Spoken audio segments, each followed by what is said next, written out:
रात भर काफ़ी ज़ोरों की बारिश हुई थी। इस वजह से सुबह भी मौसम काफ़ी ठंडा सा था। हल्की हल्की हवाएं चल रही थी। सुबह के 7 बजे थे। दूध वाले ने जब दरवाजे पर दस्तक दी तो मेरी आंख खुली। मैंने जैसे दूध लेने के लिए दरवाज़ा खोला तो बाहर ठंड से ठिठुरती हुई बूढ़ी औरत को चौखट पर बैठे देखकर हैरान हुआ, क्योंकि वो काफ़ी भीगी हुई थी। इससे साफ लग रहा था कि सारी रात वो बारिश में भीगती रही होगी, और हो सकता है कि रात हमारी ही चौखट पर गुजारी हो। उसकी हालत देखकर मुझे दुख होने लगा और वो मुझे देखते ही उठ खड़ी हुई, शायद इस डर से कि मैं उन्हें अपनी चौखट पर बैठे देखकर गुस्सा न हो जाऊं। मुझे न जाने क्यों उनसे हमदर्दी सी होने लगी। एक तो वो औरत बूढ़ी थी और फिर रात भर बारिश में भीगती रही। वो हमारे दरवाजे पर दस्तक भी तो दे सकती थी। मैं यही सोचते हुए खड़ा रहा। वो शायद जाने के लिए मुड़ी। मैंने जल्दी से उन्हें आवाज़ दी, सुनिए, क्या आप रात भर इस तेज़ बारिश में यहीं पर बैठी रहीं? उन्होंने हाँ में सिर हिलाया। उनकी खामोशी और झिझक से मुझे यकीन हो गया कि वो बेचारी दुखियारी और बेसहारा है। मैंने उन्हें रुकने के लिए कहा और अंदर आकर अपनी पत्नी को सारी बात बताई, और पत्नी से कहा कि जाकर उन्हें अंदर बुलाओ और कुछ कपड़े वगैरह दो। वो कोई हालत की मारी हुई बेसहारा लगती है। पत्नी उन्हें अंदर ले आई। वो काफ़ी झिझक रही थी। उनकी आंखों में मायूसी, अनजाना सा दुख नजर आ रहा था। कपड़े लेने से भी वो साफ मना कर रही थी, पर हमारी जिद करने पर कि रात भर भीगने की वजह से तबीयत खराब हो सकती है, उन्होंने बड़ी मुश्किल से कपड़े बदले और हमारे कहने पर नाश्ता किया। फिर हम उनसे पूछने लगे कि आप तो किसी अच्छे घर की लगती हैं, फिर रात के अंधेरे और बारिश में अकेले कहाँ से आई थी? क्या इस शहर में आपका कोई नहीं है? आपने हमारे दरवाजे पर दस्तक देकर हमसे मदद क्यों नहीं मांगी? इन सवालों से उनकी आंखें छलक पड़ी, जैसे उनकी दुखती रग पर हाथ रख दिया हो। वो कहने लगी, बेटी, कुछ समय पहले तक मेरे पास सब कुछ था।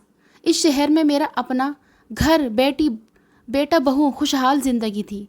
मगर आज सब कुछ होते हुए भी मेरे पास कुछ नहीं है। मैं बिल्कुल तन्हा अकेली हूँ।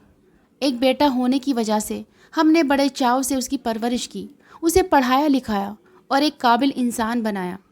फिर हम पति पत्नी अपने लाडले के लिए एक चांसी बहू लेकर आए।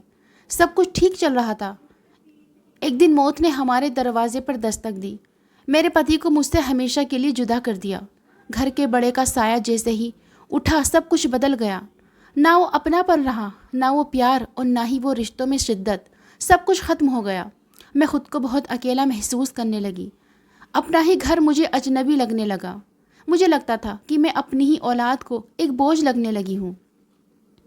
फिर एक दिन मेरे बेटे ने यह फैसला सुनाया कि वो इस घर को बेचकर किसी अच्छी जगह अपना नया घर बनवाना चाहता है। तब तक वो लोग बहू के मायके में रहेंगे। मेरे लिए ये हुक्म हुआ कि मैं अपने गांव जाकर अपने किसी रिश्तेदार के पास रह लूँ। जब घर का इंतज़ाम हो जाएगा तो मुझे बुला लिया जाएगा। मैं सोचने लगी कि अपने गांव जाकर अपने रिश्तेदारों को क्या बताऊंगी और वहां पर कैसे रह पाऊंगी। वक्त और हालात की मारी आखिर करती भी तो क्या, मजबूरन किसी तरह दिल पर पत्ता रखकर गांव पहुंच गई और वहीं पर रहने लगी। मुझे गांव में रहते हुए पूरे 5 साल का समय गुजर गया। मैं शर्मिंदा सी जिंदगी के दिन काट रही थी। हमेशा मेरी आंखें अपने बेटे के इंतज़ार में रहती, मगर इस बीच मेरे बेटे ने एक बार भी आकर मुझसे मिलना तो दूर, मेरी खैर खबर तक लेने की कोशिश नहीं की।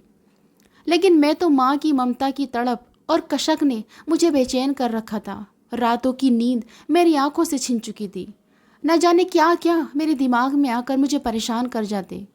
मुद्दत से अपनी औलाद की कुछ खबर न पाकर मैं बेचैन हो गई। पता नहीं मेरा बेटा किस हाल में होगा। ऊपर वाला ना करे किसी मुसीबत या परेशानी में ना घिर गया हो। मैंने ठान ली कि मैं खुद शहर आकर पता करूंगी। कल मैं अपने गांव से शहर चली आई।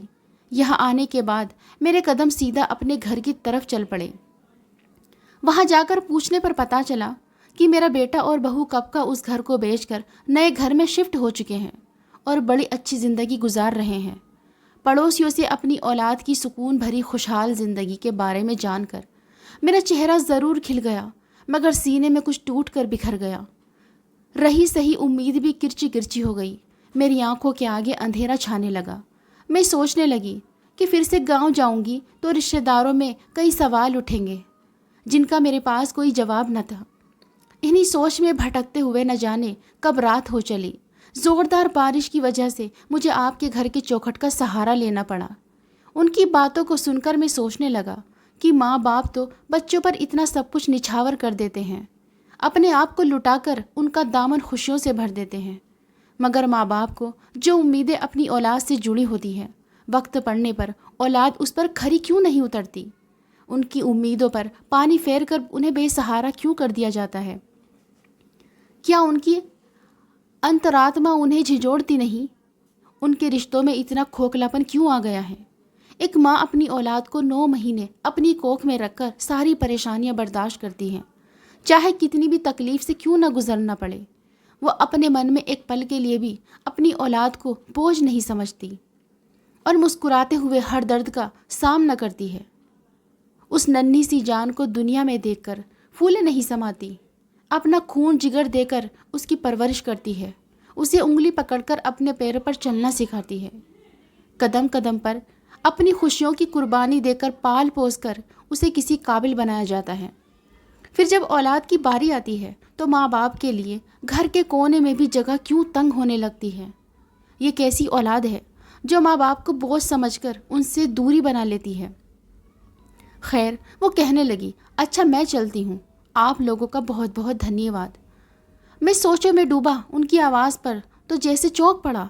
मैं और मेरी पत्नी दोनों एक साथ बोल पड़े, आप कहाँ जाएंगी?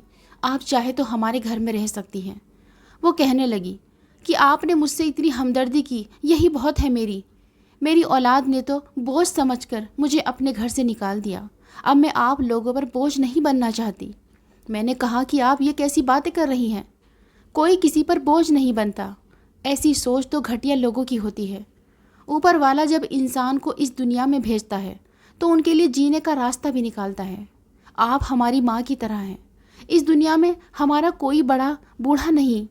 आप हमारे साथ रहेंगी तो हमें खुशी होगी और हम पर माँ की ममता का साया भी बना रहेगा। हमारी बात जानिए। हमदर्दी की बातों से ही उनकी आंखें आंसुओं से छलक पड़ी। शायद दिल में छुपा कर बोझ था जो आंसुओं के सहारे बहने लगा। हमारी जिद पर वो इनकार नहीं कर सकी और हमें खुश रहने की दुआएं देते हुए उस दिन से हमारे ही घर का सदस्य बनकर ही रहने लगी। हमारी माँ जी और हमारे छोटे से बेटे वंश की दादी माँ। मेरा बेटा वंश 4.5 साल का था। 2-4 दिनों में ही वो उन्हीं दादी माँ कहते हुए उनसे काफ़ी घुल मिल गया था। दिन हो या रात उन्हीं से चिपटा रहता, उन्हीं के हाथों से खाना खाता, उन्हीं के साथ खेलता और उन्हीं के पास ही सोता। वो भी तो उसे बहुत प्यार करती थी। इस तरह से ख्याल रखती। वो जब से आई थी मना करने के बावजूद भी खाली नहीं बैठती थी। घर के कामों में मेरी पत्नी की मदद कर देती और अपने हाथों से अच्छे अच्छे पकवान बनाकर खिलाती। उनकी बेमकसद चाहत और वंश से उनका लगाव देखते हुए मुझे लगता कि ये माँ का दिल तो ममता का समुंदर था। कितना भी लुटाए ममता की शिद्दत कम नहीं होती। हमारे घर में उनके आने से हमें एक अनमोल सी राहत और खुशी मिल गई थी। वंश का स्कूल घर के पास होने की वजह से पत्नी दोपहर में खाना लेकर खिला दिया करती। माँ जी भी पत्नी के साथ स्कूल चली जाया करती और फिर वापसी में भी दोनों मिलकर वंश को स्कूल से लेकर आती। पत्नी भी माँ जी का साथ पाकर बहुत खुश थी। इस तरह दिन महीनों में और महीने सालों में बीतते गए और कब माँ जी को हमारे साथ रहते हुए 4 साल का समय गुजर गया पता ही नहीं चला। वो हमारे घर में खुश ज़रूर थी, मगर न जाने क्यों मैं जब भी उन्हें अपने बेटे वंश को प्यार करते हुए निहारते हुए देखता तो मुझे उनकी आंखों में एक अजीब सी प्यास नज़र आती। ऐसा लगता कि उनकी प्यासी ममता को अब भी किसी की तलाश और इंतज़ार है।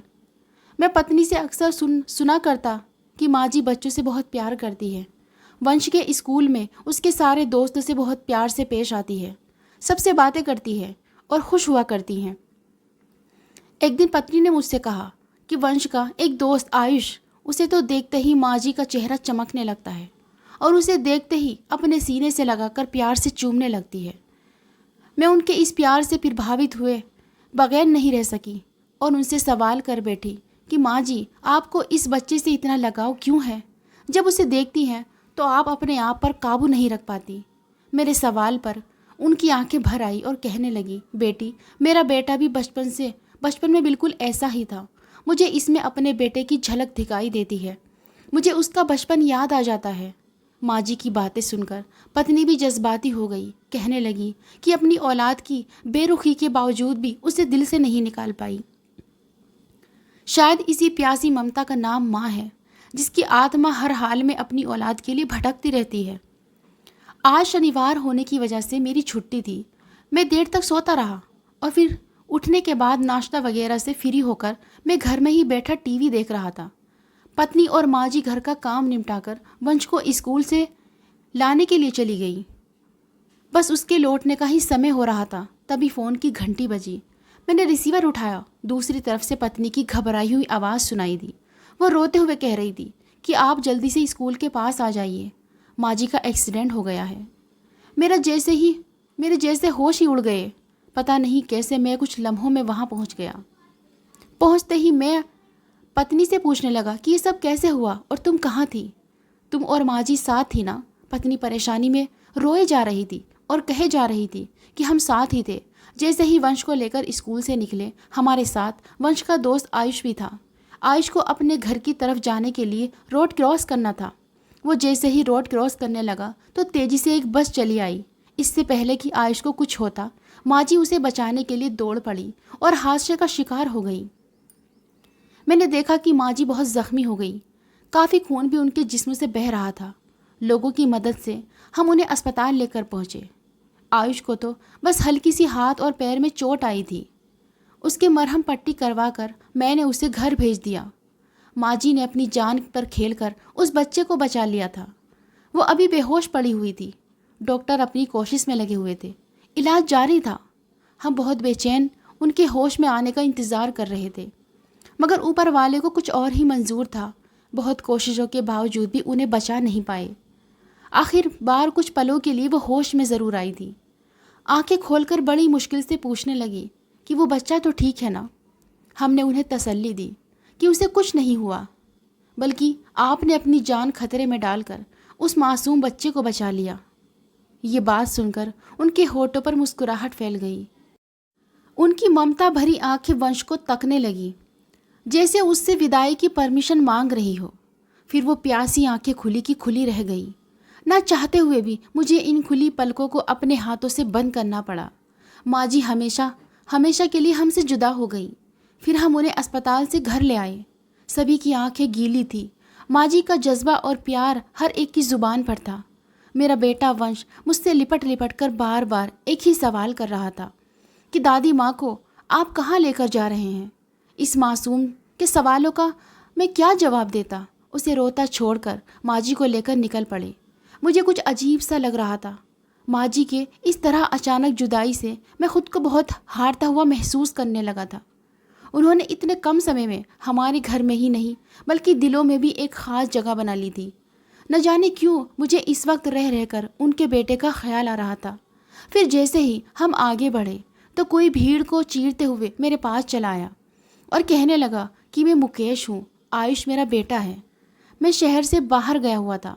आते ही पता चला कि स्कूल के पास मेरे बच्चे का बहुत बड़ा हादसा होते होते बचा।